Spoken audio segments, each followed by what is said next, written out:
Ô, Jones, eu vejo, cara, que tem uma beatificação, assim, do PND do Ciro Gomes, e quando você fala de um plano nacional de desenvolvimento, às vezes um modelo seu, todo mundo fala, pô, mas você tá copiando o Ciro, que você pode me falar sobre isso? Tem vários superchats falando isso.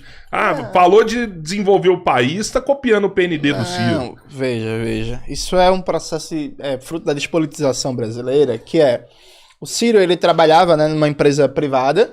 E aí, quando veio o processo do golpe, ele volta para a vida pública, né? E quando ele volta para a vida pública, ele começa a dar palestra em universidade pelo Brasil inteiro, em sindicatos e tal. E acabou que uma quantidade muito grande de pessoas passou a ter acesso a um debate sobre economia política e sobre crítica da política econômica a partir do Ciro. Então, tem muita gente que não faz ideia quem é o Raul Prebisch, o debate da CEPAL, o Celso Furtado, o Inácio Rangel, o Rui Mauro Marini, o Teotônio dos Santos, a Vânia Bambirra e todas as críticas que se faz ao neoliberalismo, o debate histórico da América Latina sobre desenvolvimento, subdesenvolvimento e tal, e acaba achando que o Ciro Gomes é uma espécie de criador ou grande intérprete disso, porque acabou tendo um contato com esses debates a partir da propaganda do Ciro, o que é um mérito dele, né? Porque, enfim, ninguém estava fazendo esse processo de didatizar o debate sobre economia política, sobre política econômica, e para muita gente o Ciro foi essa porta de entrada para conhecer esse debate. E aí, algumas pessoas, infelizmente, a partir disso, acham que todo mundo que faz a crítica ao neoliberalismo, todo mundo que faz a crítica ao rentismo, todo mundo que faz a crítica à política do Banco Central é um plagiador do Ciro. Então, eu já vi isso em vídeos do Cobori, nos comentários, o pessoal colocando lá, o Ciro fala isso há 30 anos. Pá, acontece nos meus vídeos, acontece em vídeo da Vida é Caixa, acontece um bocado de coisa. Eu levo isso com muita tranquilidade. Agora, as pessoas precisam saber que o livro do Ciro, por exemplo, O Dever da Esperança, é um livro que tem seus méritos, tem vários problemas. Não sei se tu já leu, Cobori. Um dos problemas é que o Ciro continua repetindo a ideia de que é como se o plano real tivesse traído, como se a classe dominante brasileira, para sustentar o plano real, ia desfrutar de uma taxa de juros de 30% a 40% e depois ela era abrir mão daquela taxa de juros para sair de uma fase rentista para ir para uma fase produtiva. Eu não me convenço disso até hoje, que o Ciro trata o governo FHC como se fosse um desvio de rota do que foi o plano real. E para mim o governo FHC é uma derivação lógica do plano real. Se você cria um plano de estabilização monetária que tem como pressuposto a atração de capital estrangeiro para ser uma espécie de âncora a partir de uma taxa de juros de 30%, como é que você faz para depois a classe dominante abrir mão de uma taxa de juros de 30%? É na conversa, assim. E além disso, tem um erro gravíssimo ali, que é a análise, lá pro final do livro, que o Ciro faz do marxismo, né? Que ele faz um debate que o marxismo é unimundista, que o marxismo nunca se preocupou com a soberania nacional, com a questão nacional, e o pressuposto do Ciro, que é a gente precisa unir quem produz e quem trabalha contra o rentismo. É quase que uma leitura como se o rentismo fosse algo só de bancos. E aí, veja, o rentismo é algo que permeia um pacto de classes e todos os setores da economia brasileira vivem do rentismo. Você pega uma Rede Globo da vida, boa parte do lucro dela deriva de operações financeiras, do lucro financeiro. Você pega um Magazine Luiza, uma C&A, uma Riachuelo, boa parte daquilo ali é lucro não vendendo roupa, é lucro de operação financeira, de cartão de crédito, de juros em parcelas que elas têm. Então o rentismo não é uma coisa só do banco, meio que unir todo mundo contra os bancos. Se fosse assim, seria muito fácil, né? Porque não tem muito banqueiro no Brasil. O rentismo é algo que perpassa todos os setores da classe dominante. É por isso que tem alguns pensadores que falam em um capitalismo rentista dependente. O rentismo é um elemento central de acumulação. Então tem alguns erros, inclusive de análise mesmo no livro do Ciro. A prova disso foi a eleição de 2018. Eleição de 2018, o Ciro foi vaiado pela CNI, que é a Confederação Nacional da Indústria, que teoricamente seria um dos setores mais beneficiados pelo projeto dele. Mas quando o Ciro fala em enfrentar o rentismo, o industrial da CNI e da Fiesp, ele diz não. Porque esse industrial da CNI e da Fiesp ele depende dessa lógica rentista para garantir seu lucro, né? Então, eu acho que é tranquilo isso, enfim, eu entendo. Eu peço para as pessoas, sem negar os méritos do Ciro, porque ele realmente é muito bom, enquanto professor mesmo. Essa coisa dele de pão é trigo é dólar, e aí o povo não compra dólar, mas compra remédio. Isso é muito didático para explicar para as pessoas o problema da desindustrialização da economia brasileira e tal. As pessoas precisam saber que Ciro Gomes não inventou o debate sobre dependência econômica e que Ciro Gomes também não inventou o debate de crítica ao neoliberalismo, nem no Brasil, nem na América Latina. Ele é alguém, um militante político, por assim dizer, que deu uma contribuição nos últimos anos para esse debate sair, né, dos ciclos acadêmicos e ir para o dia a dia das pessoas. Tem o mérito de uma fala muito didática, sim, em vários aspectos, né, de explicar que a inflação brasileira não se combate com aumento de taxa de juros e por aí vai. Mas é isso, acho que a galera precisa saber que não é como se fosse, como diria a Bíblia, antes de Ciro era o verbo. Não é assim, gente. Existe pensamento crítico antes de Ciro. É um problema se, por exemplo, você pega o plano do Ciro e ele é bom. Se você replica ele... Não, tem isso algum também. problema? Não é um problema. O Ciro falou isso, beleza, eu acho que é bom, vou usar. Tá. Só contribuindo com o que o Jones falou, concordando com o que ele falou e pegando uma parte do que ele falou, tentando elucidar como isso funciona, né? Quando você falou, o problema, o rentismo perpassa todos os setores da sociedade, principalmente a elite econômica dominante, que não é só banco, né? De novo, trazendo exemplos reais, que eu trabalhei com fusões e aquisições, as grandes corporações, elas entendem como funciona o ciclo de crises do capitalismo.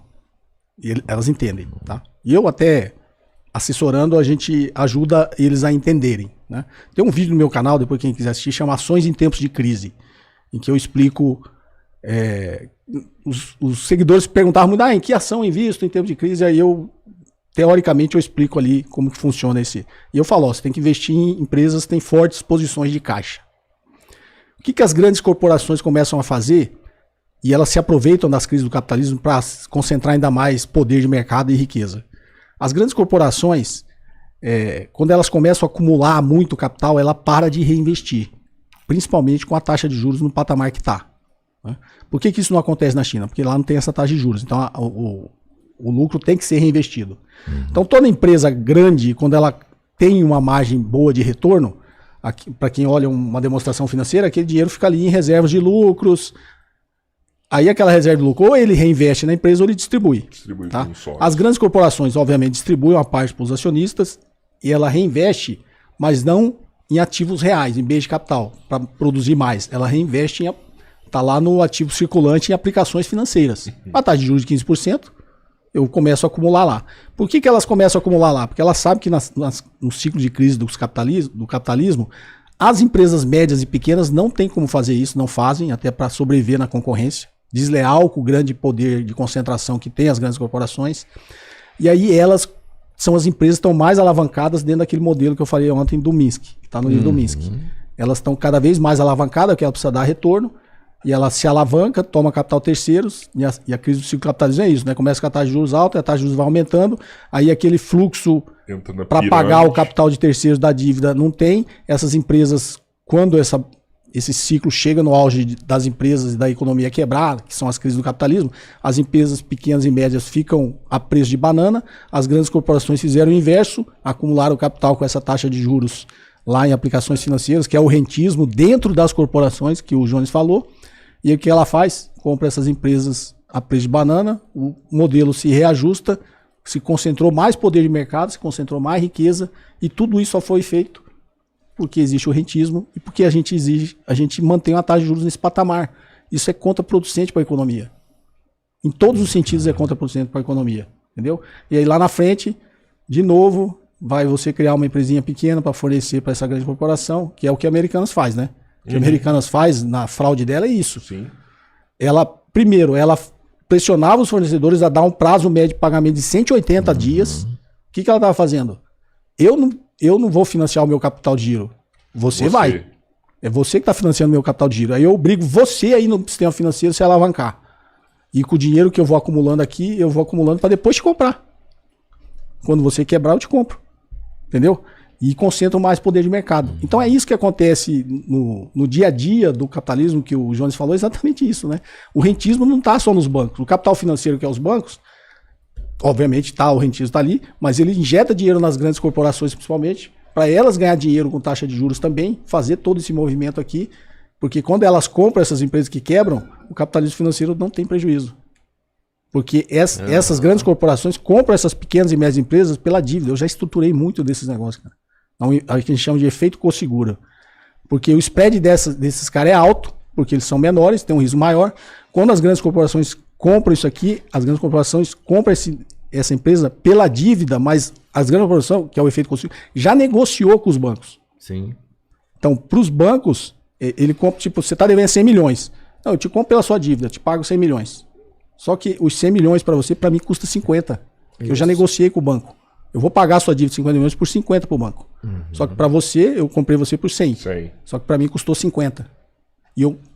Então, esse ciclo todo aí é para pegar o pequeno burguês. Né? O pequeno burguês, ele acha que é um empresário, que é um não sei o quê. Não, cara. Você é um cara da classe trabalhadora que foi incentivado a ser um empreendedor, a ter uma empresa para prestar serviço para o grande capital.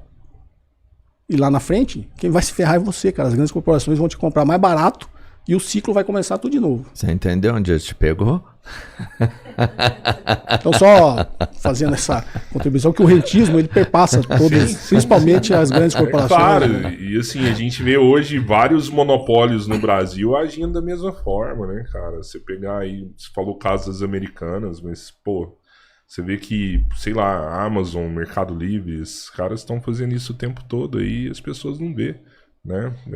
Vai explorando, espremendo, na hora que o cara quebra, já era. Muita gente passa por isso. O Pedro Souza mandou aqui: se o Brasil é um paraíso fiscal para os ricos, por que esse ano teve recorde de fuga de milionários e bilionários do país? Não deveria ser o contrário? Tem que ver de onde tirou esse dado, né? Ver se é verdadeiro, eu vi né? esse dado aí, não sei se 1.200 milionários saíram do país, uma coisa assim. Mas as minhas fontes, vocês sabem quais são, né? Grupo de zap, né? Bolsonarista. Tem que ver de onde tirou esse Tem que ver onde tirou essa fonte. Pode ser que exista, pode, mas quem foi? O velho da Vantes que vai sair, vai botar aquelas estátuas na mala e vai embora? Sai não. É um milionário, sai, mas a empresa não, né? Não, cara, o que vai são especuladores. Especuladores saem, entendeu? Sai porque a gente tem livre fluxo de capitais. Não foi uns artistas da Globo que vazou, não? Teve uns que foram embora daqui já. Foi morar em Portugal. Entendeu? Os caras na Globo não ganhavam. Não gerava emprego aqui. Uns milionários. Esses caras que foram embora, geravam emprego aqui. Quem gera emprego aqui não vai embora. Não vai. Porque o negócio dele tá aqui. Não tem como pôr a estátua da Havana na mala e ir embora. Não tem como. Ele vai ter que fechar o negócio dele pra ir embora. Que seria... Não seria uma má ideia, né? Até porque aquilo ali pra mim é meio estranho. Galera, aquelas tem gente que compra na Havan ali, diz que é bom lá, tem uns produtos bacanas com preço excessivo. Acho que pra população, quanto mais tiver de empresas pra população, para o cara poder comprar, acho que é válido sim. Não sou contra nenhuma empresa aqui do Brasil, não. Sou contra as de fora. As do Brasil, sou a favor de todas. Amanhã vai ter lutinha, viu? Amanhã vai ter lutinha. Eu vou lembrar isso amanhã. Eu nem gosto daquele cabeludo lá, que é cara fingindo de careca ali. O Paulo mandou aqui também: Cobori, você não acha que se o governo criasse uma nova poupança, remunerando 1% ao mês, por exemplo, não conseguiria atrair um enorme volume de capital, recuperando a capacidade de investimento e reduzindo a dependência dos bancos privados? Na verdade, quem defende isso é o Eduardo Moreira, né? Ele fala da reformulação da poupança. Na verdade, não é só incentivar, você tem que mudar um monte de regras, né? Igual esse gatilho da poupança, quando a taxa de juros chega ali, você descontando o imposto de renda, já que a poupança é isenta de imposto de renda, né? Acho que chega ali em 8,5, aí dispara um gatilho que aí a poupança pode pagar 6, ela tem que cair. Só que ela tem um teto de 6, né? O que a lógica disso aí, desse gatilho, quando a taxa de juros baixa, é porque se a poupança pagar mais do que a taxa Selic, o governo não consegue emitir dívida e colocar no mercado, porque aí todo mundo vai para a poupança. Então a lógica basicamente é essa. Então, o que o Eduardo Moreira defende é: vamos reformular a poupança, porque a poupança, a grande maioria da população é onde investe, não são os grandes fundos de investimentos, né? Vamos pagar um pouquinho mais na poupança ou qualquer outro tipo de mudança, porque aí a gente tira também um pouquinho o poder da Faria Lima de determinar a taxa de juros. Só que aí você tem que mudar uma série de regras. Se a gente fizer isso, aonde o governo vai emitir e financiar a sua dívida? Entendeu? Se você reduzir o mercado da dívida pública, você tem que transferir para outro lugar. É possível, mas é o que eu te falo, você vai ter que mudar um monte de regras, né? Talvez uma delas é a poupança não ser só direcionada a financiamento imobiliário. O governo poder se financiar também com a poupança. Porque o governo precisa do mercado para emitir dívida pública, entendeu? Então a lógica é mais ou menos essa. Tem como mudar? Tem. Mas o que o Eduardo Moreira defende e o que o Jones falou você tem que mudar o modelo. Não é só um item do modelo. O modelo todo tem que ser mudado, entendeu? Tem que ser substituído. Então, eu acho que é possível se mudar as regras, né? O Termobim mandou aqui também, como seria um processo de estatização do sistema financeiro no Brasil? Existe a possibilidade de realizar essa estatização em uma ditadura liberal? Ditadura liberal? Não é uma democracia burguesa. Então, a ditadura liberal é bem louco isso aí, hein, mano? Não, aí mas a ditadura liberal a ditadura burguesa, né? É o contrário da ditadura do proletariado, né? Que a gente vive na ditadura burguesa. A pergunta dele é se há como mudar o modelo todo, os bancos, estatizar todos os bancos? Sim. Eu acho difícil. Eu acho que não. Mas era necessário, né, mano? É difícil, mas esse aí, se você peitar, se isso acontece, você já muda 75% do cenário, não? Ou mais? Não, veja, não se industrializa um país sem um controle estratégico do crédito e do sistema bancário.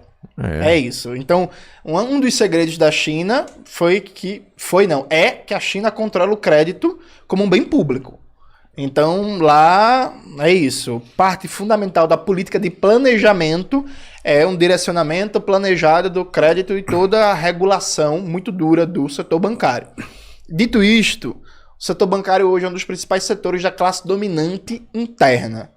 Dá para a gente, hoje, já começar a fazer uma militância, um enfrentamento político para reduzir o spread bancário, para tentar quebrar o cartel bancário, que 5 bancos concentram 85% do mercado bancário brasileiro, tirar a Caixa e o Banco do Brasil do cartel bancário e botar eles para concorrer, tentar melhorar cada vez mais as condições de trabalho dos bancários, dos bancos públicos, para inclusive forçar uma melhora das condições de trabalho dos bancários de bancos privados e por aí vai. Agora, estatizar o sistema bancário, tomar o Itaú, o Santander, o BTG Pactual e tal, isso a gente só faz com a Revolução Socialista, com a Revolução Brasileira.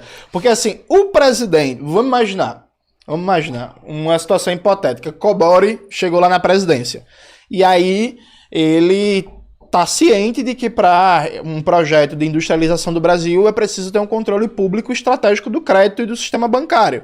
Se ele propor isso, das duas, uma. Ou ele cai. Ou ele cai. E vai cair. Ou, não, calma, pode ser que não caia. Ou ele cai, ou ele se defendendo do golpe de Estado, toca uma campanha da legalidade à la Brizola e começa uma revolução no Brasil. Mas assim, esse é o tipo de situação limite, porque o capitalismo ele comporta reformas de acordo com a luta de classes. Então, há certas conquistas que a classe trabalhadora pode ter hoje já, que embora a classe dominante seja contra, brigue, ela não ameaça o núcleo da acumulação capitalista, né? Então dá para você construir um SUS, por exemplo, e isso não faz com que o capitalismo deixe de ser capitalista. Dá para você fazer uma política de passe livre no Brasil inteiro, e isso não vai fazer com que o capitalismo deixe de ser capitalista. Agora, você controlar o setor bancário de maneira pública, aí já pega no veio, já pega uma artéria do coração, sistema. Sim. Aí isso é a luta do fim do mundo. É porque o capitalismo financeiro, na verdade, o que o João está falando, e sempre a gente cita o exemplo da China, é porque o sistema de crédito, o sistema de financiamento, ele não pode existir por si só. Ele existe por alguma finalidade. E a finalidade dele é financiar o sistema produtivo, né? Então o capitalismo financeiro, ele não existe por si só, ele existe porque existem atividades produtivas que ele precisa financiar. Se isso está na mão da iniciativa privada, como está aqui, fortemente, ele está existindo por si só. Você imagina, tudo que ele gera o que a gente falou ontem, mais de 100 bilhões de lucro por ano, está ficando com ele, concorda? Com Total. Meia dúzia de pessoas, e os acionistas do banco e tal, mas com muito pouca parcela da população. Na China, esses 100 bilhões não está ficando com o sistema financeiro, está retroalimentando o sistema produtivo.